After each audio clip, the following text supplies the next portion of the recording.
जय श्री राम। स्वागत है आपका हमारे YouTube चैनल कहानियों का समूह पर।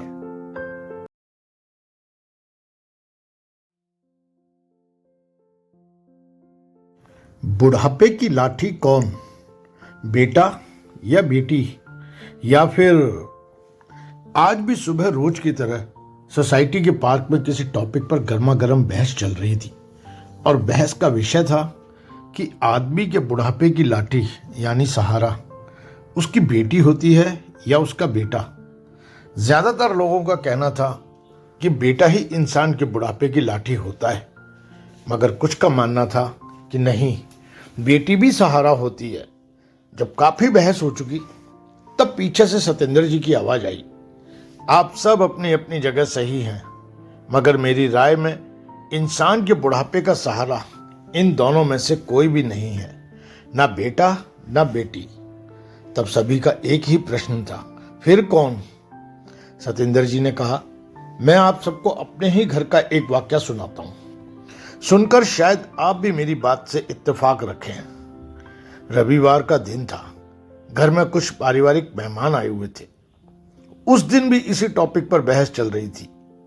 मेरी बेटी सुरभि ने अपने भाई से कहा, भाई तुम्हारा इस बारे में क्या मानना है? तब मेरे बेटे आदित्य ने बड़े ही सरल अंदाज में कहा, दीदी यह प्रश्न ना करो तो ही अच्छा है। क्यों? उसने पूछा। क्योंकि इससे कोई खुश होगा तो किसी को दुख होगा। तो वहां मौजूद सभी लोग कहने लगे, ये कैसी बातें कर रहे हो तुम? आदित्य ने कहा, मैं सच कह रहा हूं। तब सभी लोग जिद करने लगे, नहीं नहीं, यह बात तो बतानी ही पड़ेगी, और वो भी पूरे विस्तार से।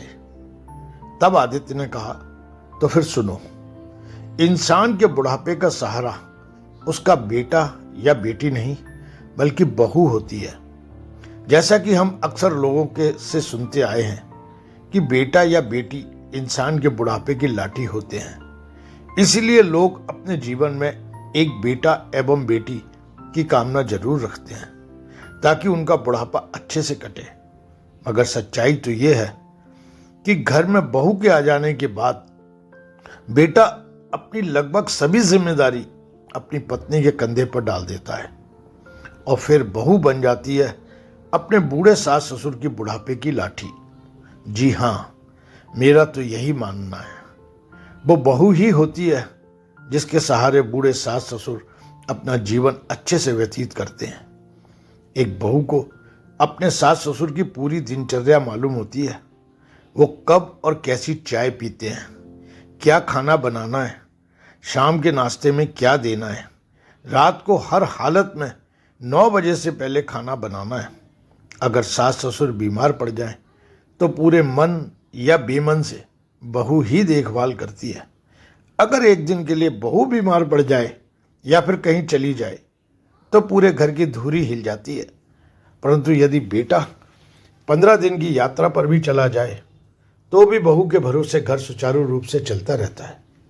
बिना बहू के सास ससुर को ऐसा लगता है जैसे उनकी लाठी ही किसी ने छीन ली हो। वे चाय नाश्ते से लेकर खाने के लिए छटपटा जाएंगे।